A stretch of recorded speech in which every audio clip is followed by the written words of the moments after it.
renewables are the cheapest form of power, and that is why we are doing that, rolling it out, including through gas.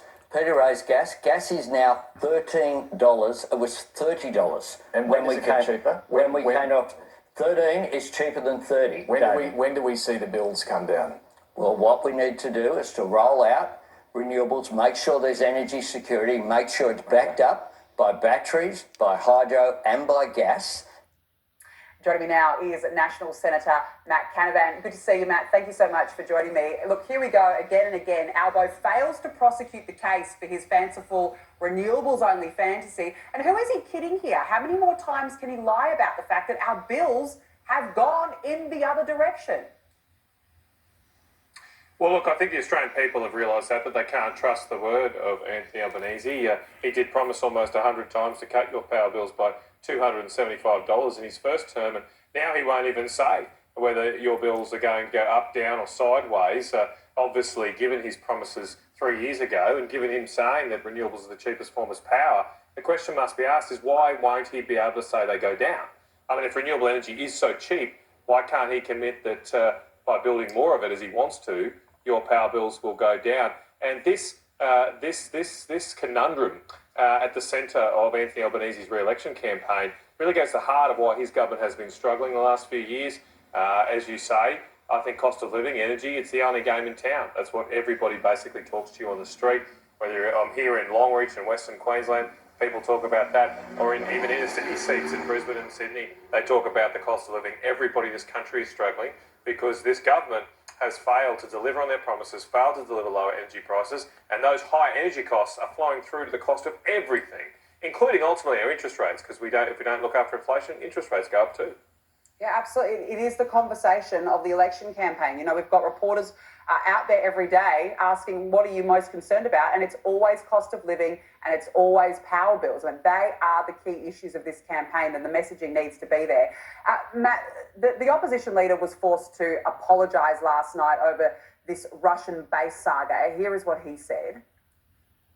You said the Indonesian president had publicly announced this Russian request when he had not. So was that a mistake? It was a mistake, and I'm happy to admit that what we got from the Indonesian authorities in the reports, and the Prime Minister commented on these reports yesterday as well, was that the sources inside the Prabowo government confirmed that that was the case.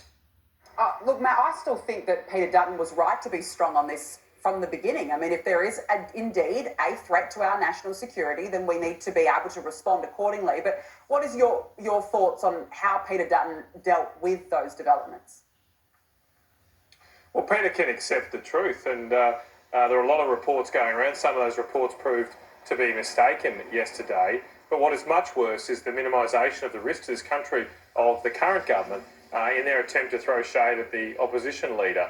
I mean, what we do know here is that Russia and Indonesia have been growing close together.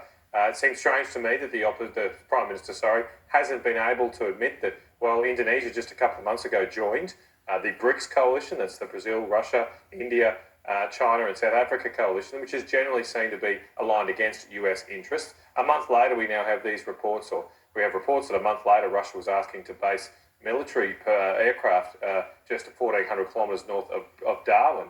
And so clearly there are some issues here developing to our north.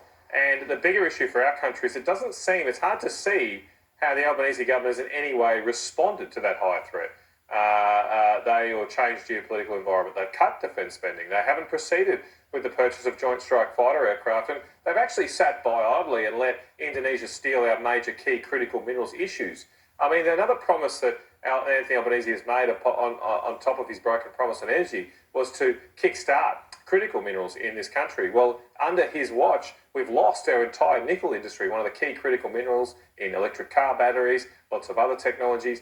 We've lost almost our whole nickel industry because we've been sitting back while Indonesia builds coal-fired power stations with Chinese finance, and Anthony Albanese consigns our industry or handcuffs them to a green agenda which increases their costs, and we've lost the market share, lost 3,000 jobs in our country.